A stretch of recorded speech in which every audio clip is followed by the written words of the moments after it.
Hello students, અને પહેલાના લેક્ચરમાં આપણે જોયું હતું સ્થૂલકોણક પેશી વિશે, બરાબર. હવે આપણે જોવાનું છે દ્રઢોતક પેશી વિશે, બરાબર. દ્રઢોતક પેશીની રચના સમજાવો એવો ક્વેશ્ચન પૂછે, અથવા તો વિસ્તૃતમાં વર્ણવો મૃત કોષો ધરાવતી સરળ સ્થાયી પેશી. મેં તમને 3 પેશી છે એને કેવી રીતે ફેરવીને પૂછી શકે એનું મેં તમને ક્વેશ્ચન આપ્યા હતા. તો કે ભાઈ મૃદુતક છે એ કેવી રીતે પૂછાય, તો કે વનસ્પતિમાં આધારોતક તરીકે કાર્ય કરતી સરળ સ્થાયી પેશી. પછી સ્થૂલકોણક કેવી રીતે પૂછાય, તો કે વનસ્પતિઓમાં નમ્યતાનું લક્ષણ આપતી સ્થાયી પેશી, સરળ સ્થાયી પેશી. અને જ્યારે દ્રઢોતક પેશી છે એ કેવી રીતે પૂછાય છે, તો કે મૃત કોષો ધરાવતી સરળ સ્થાયી પેશી. એક વસ્તુ યાદ રાખજો, મૃદુતક અને સ્થૂલકોણક બે પેશીના કોષો જીવંત હતા, એટલે કે અંદર પોતે કોષરસ ધરાવતા હતા, કોષ કેન્દ્ર હતું, બરોબર. જ્યારે આવડા દ્રઢોતક પેશી છે એના કોષો સ્થૂલન ધરાવતા હોવાથી મૃત થઈ જાય છે, એટલે કે પોતે એક પણ પ્રકારના કોષો ધરાવતા નથી. કેવા કોષો, તો કે કોષ કેન્દ્ર નથી ધરાવતા, કોષરસ નથી ધરાવતા, બરોબર. તો હવે આપણે વિચારીએ કે ભાઈ આ કોષો મૃત છે તો ક્યાં હશે, બરોબર. તો પહેલા વ્યાખ્યા જોઈ લઈએ. વ્યાખ્યા શું કીધું છે, તો કે મૃત કોષો ધરાવતી સરળ સ્થાયી પેશીને દ્રઢોતક પેશી કહેવાય છે. વ્યાખ્યામાં જ કહી દીધું છે કોષો કેવા થઈ ગયા છે એના મૃત, બરાબર. અંદર એક પણ પ્રકારનું કોષ કેન્દ્ર, કોષરસ બાકી રહેતું નથી, જેથી એના કોષો મૃત હોવાને લીધે દ્રઢોતક એવું નામ પડ્યું છે. દ્રઢ એટલે તમને ખબર હોય તો કોઈ પણ સખત વસ્તુ હોય, અથવા તો બીજી રીતે કઈ આપણે કે ભાઈ દ્રઢ સંકલ્પ લીધો છે, ખબર. દ્રઢ એટલે કે તૂટે નહીં એવું, બરાબર. જે હોય આપણે ક્યાં આગળ ડેફિનેશન જોયા, તો મેં તમને ખાલી નામ ઉપરથી કેવી રીતે ખબર પડે એ સમજાવ્યું. તો સ્થાન ક્યાં છે, તો કે પ્રકાંડમાં વાહી પુલની નજીક. વાહી પુલ ક્યાં આવેલું હોય છે? વાહી પુલ, તો કે આ રીતે આપણે પ્રકાંડનો ઊભો છેદ લઈએ તો અહીંયા બધી રચના હોય કે ભાઈ અધિસ્તર, અધસ્તર, પછી અહીંયા બધી રચના આવે. કઈ આવે, તો કે જલવાહક પેશી, અનવાહક પેશી આવે. અને અહીંયા એ બધી સર્કલ પૂરી થાય ત્યારે અહીંયા વચ્ચે ખાલી જગ્યા હોય, એ ખાલી જગ્યા વાહીપુલ તરીકે ઓળખવામાં આવે છે, બરાબર. કેટલો ભાગ વાલી વાહીપુલ કહેવાય છે કહું તમને. જો આ પહેલું સ્તર, પછી આમાં અધિસ્તર, અધોસ્તર બધું આવી ગયું. અહીંયા જલવાહક, અનવાહક આવી, બરાબર. હવે જેટલું મેં પિંક આવડા ગ્રીન કલરથી કર્યું ને હાઇલાઇટ, એટલો ભાગ વાહીપુલ તરીકે ઓળખાય છે. ટૂંકમાં જ્યાંથી અનવાહક જલવાહકનું વહન થતું હોય, બરાબર, એટલો ભાગ વાહીપુલ તરીકે ઓળખવામાં આવે છે, બરાબર. ક્યાં હોય છે, તો કે પ્રકાંડમાં વાહીપુલની નજીક પર્ણોની શિરાઓમાં. પર્ણોની શિરા તો આઈ થિંક બધાએ જોઈ જ હશે.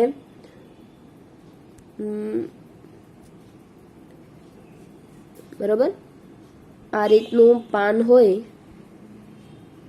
તો પાનમાં આ રીતની રચના જોવા મળે, બરાબર.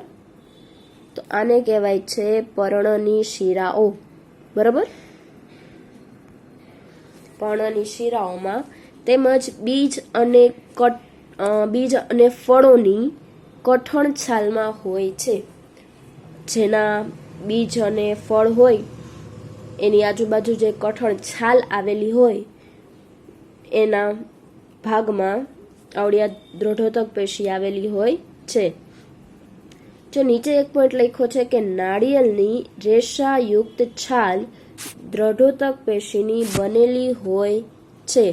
બરોબર, નારિયેલ છે એ તો બધાએ જોયું જ હશે, અને એની જે કોફી કલર જેવી છાલ હોય એ પણ બધાએ જોયો જ હશે. બરોબર, ઈ શેની બનેલી હોય છે? દ્રઢોતક પેશીના કોષોની. ખબર પડી ગઈ? આપણે હાલો બાહીપુલ જોવાનો ગયા, પ્ર્ણની શિરા જોઈ હોય તો ભલે, ન જોઈ હોય તો ભલે. બરાબર, અને બીજાને એ આપણે જા દે, પણ નાળિયેરવાળું તો બધાએ જોયું જ હશે કે ભાઈ નાળિયેર છે એની કઠણ છાલ બધાએ જોઈ જ હોય, એટલે રેસા રેસા જેવી નીકળે. બરાબર, એ શું છે તો કે એ મૃત કોષો છે. તમને એમાંથી આઈડિયાઝ આવે તો કે ભાઈ નાળિયેર ઝાડ જ્યારે લીલું હોય, ઝાડ ઉપર હોય ત્યારે ગ્રીન કલરનું હોય. બરાબર, એટલે એના ત્યારે કોષો કેવા હોય છે? ત્યારે તેની પેશી જીવંત હોય છે. બરાબર, પછી જ્યારે આગળ વધે ત્યારે એના જે કોષો હોય, પેશી હોય, એ પેશી ધીમે ધીમે સ્થૂલન તરફ આગળ વધે. એટલે જ્યારે છેલ્લે એક પ્રકારનું સ્થૂલન થાય એનું નામ છે લિગ્નિન. બરાબર, એવું છે લિગ્નિન. આગળ આવશે ત્યારે ખબર પડી જ જશે. અત્યારે લખું છું લિગ્નિન. બરાબર, લિગ્નિનનું સ્થૂલન ધરાવે. લિગ્નિનના સ્થૂલનના હિસાબે આજુબાજુના કોષો હોય એ કઠણ થઈ જાય, અને કઠણ થઈ જવાના હિસાબે અંદર બહાર એક કઈ પ્રકારની જે પ્રોસેસ હોય, કઈ પ્રોસેસ હોય તો કે ભાઈ, ક્યાં સ્લાઇડ હલી ગઈ? પ્રોસેસ હોય છે કે ભાઈ અંદરથી અમુક કોષો બહાર આવે, બહારેથી અંદર અમુક વસ્તુ આવતી હોય, પાણી ને એ બધું, તો એ બધું આવી શકતું નથી. તમને ટૂંકમાં કહું તો તમને એક રૂમમાં રાખી દે અને આજુબાજુ બધું પેક કરી દે. એટલે તમે એક પિક્ચરનું એક્ઝામ્પલ આપું તો મુગલે આઝમમાં જોયું હોય તો અનારકલી છે અને જીવતી દિવાલમાં ચણી લે છે. બરાબર, તો શું થાય તો કે આ જ રીતની રચના થઈ. અંદર કોષ હતા, આજુબાજુ દિવાલ થઈ ગઈ, એટલે અંદરના કોષ કેવા થઈ જાય? મૃત થઈ જાય. બરાબર, એટલે આ પેશી કયા નામે ઓળખાય છે? મૃત પેશી તરીકે. બરાબર, એટલે એ ધીમે ધીમે ગ્રીનમાંથી પછી કોફી કલર ઉપર નારિયેળનો કલર ટ્રાન્સફર થાય. બરાબર, એટલે છેલ્લે જે કોષ પેશી વધી હોય એ શેની હોય? દ્રઢોતક પેશી. બરાબર, તો હવે એના લક્ષણો જોઈ લઈએ આપણે. તો લક્ષણો શું કીધા છે તો કે આ પેશીના કોષો લાંબા અને સાંકડા હોય છે. અહીંયા જોઈ શકો છો પેશીના કોષો કેવા હોય છે? લાંબા, અને એની જે પહોળાઈ હોય છે એ પ્રમાણમાં કેવી હોય છે? સાંકડી. બરાબર, પટ્ટી જેવી રચના મને તો આમાંથી દેખાય છે. બરાબર, નારિયેળના છોતરા જોઈ તો એ એવા જ હોય, લાંબા હોય અને ઓમ પતલા પતલા હોય. બરાબર, પછી છે કોષોની પ્રાથમિક દિવાલ ઉપર લિગ્નિનનું સ્થૂલન હોય છે. મેં તમને આગળ જ વાત કરી કે ભાઈ સ્થૂળ કોણક છે તો એમાં પેક્ટિનનું સ્થૂલન ધરાવે, જ્યારે આ છે તો એ લિગ્નિનનું સ્થૂલન ધરાવે છે. બરાબર, પેક્ટિન છે એ એવું નથી કરતું. જો આમાં ને એમાં ફેર શું પડે છે તો કે સ્થૂળકોણક પેશી હતી એમાં તમે જોયું હોય તો ખૂણા ઉપર જ સ્થૂલન કીધું હતું. બરાબર, કે ભાઈ જ્યાં ખૂણો આવે ત્યાં જ સ્થૂલન થતું હોય છે. આમાં એવું હોતું નથી.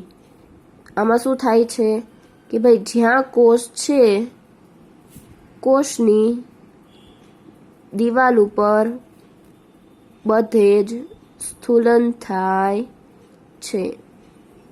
બરાબર, ડિફરન્ટ ખબર પડી ગઈ તમને? તમે તો એમ તો હોશિયાર જ છો, તમે ખબર પડી જ જાય.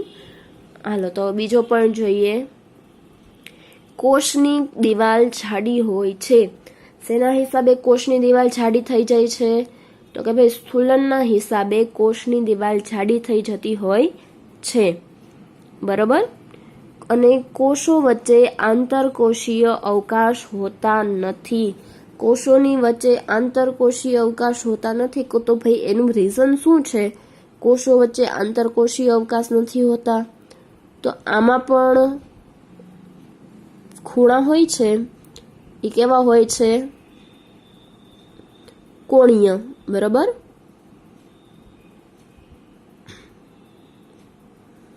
થોડીક જગ્યા રાખું છું જેથી તમે આઈડેન્ટિફાઈ વ્યવસ્થિત કરી શકો.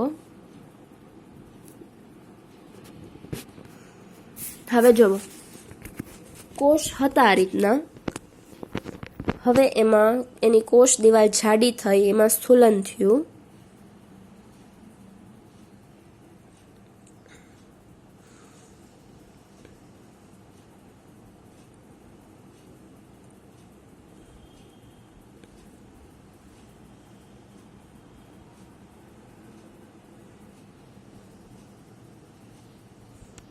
બરાબર. એટલા હિસાબે કોષની વચ્ચે જેટલી જગ્યા હતી એ બધી જગ્યા શું થઈ જાય છે? પૂરાઈ જાય છે.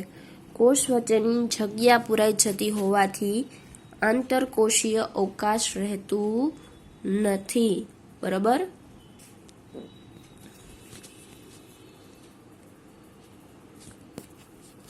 અને છેલ્લો પોઈન્ટ છે કે કોષ મૃત હોય છે. એ તો મેં તમને વાત કરી એ જ રીતે કે ભાઈ જ્યારે લિગ્નિનનું સ્થૂલન થાય ત્યારે જ કોષ મૃત્યુ પામે એવું નથી હોતું, બરાબર. પણ લિગ્નિનનું સ્થૂલન થયા પછી 1-2 દિવસમાં કોષ અંદર મૃત્યુ પામે છે. કઈ રીતે?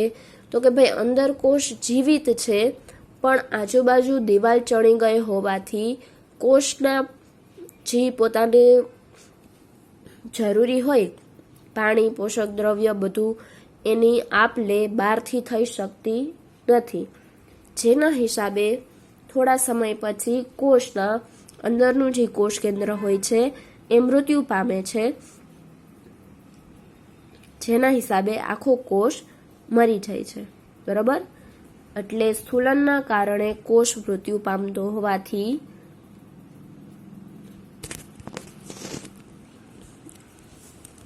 મૃત પેશી તરીકે ઓળખાય છે અને બધા કોષો કેવા હોય છે?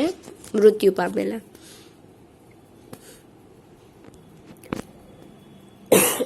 સોરી. કાર્ય છે વનસ્પતિના ભાગોને દ્રઢતા અને મજબૂતાઈ આપે છે, બરાબર.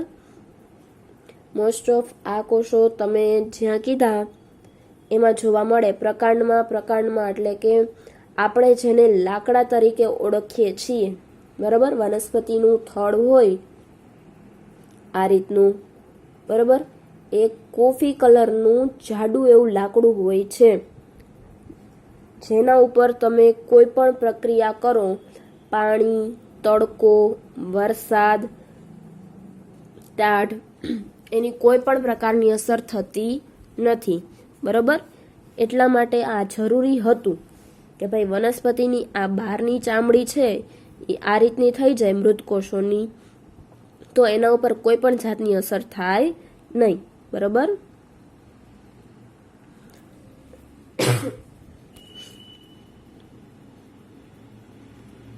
અને આજનું હોમવર્ક છે 2 પેશી કરી, શોકણક પેશી અને દ્રઢોતક પેશી.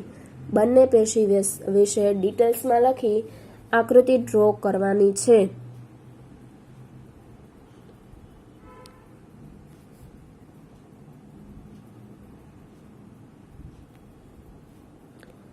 આમાં પણ કલર કોમ્બિનેશન બતાવે છે, સરસ. ચાલો, બરાબર. આકૃતિ ડ્રો કરવી ફરજિયાત છે, બરાબર. તો હવે નેક્સ્ટ લેક્ચરમાં આપણે એક લેક્ચરમાં જોશું જલવાહક અને અનવાહક. એની પહેલાં એકાદ ટોપિક છે એ આપણે લઈ લેશું વચ્ચે, બરાબર. પછી પ્રાણી પેશી વિશે.